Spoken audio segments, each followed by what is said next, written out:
Yang itu saya serahkan kepada pihak polis untuk membuat siasatan sebab kes masih berjalan. Apa yang boleh kita lakukan di bawah portfolio saya melalui JKM, kita telah turun untuk menyantuni keluarga lah, melihat dari segi kesan psikologi keluarga.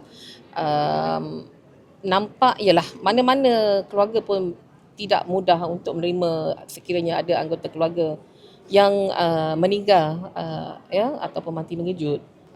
Dah tentu kesedihan itu ada, tetapi hasil daripada tindakan yang dibuat oleh JKM untuk turun menyantuni keluarga, kita melihat mereka dalam keadaan yang terkawal lah. Setakat ini tidak ada keperluan lagi lah, mereka boleh.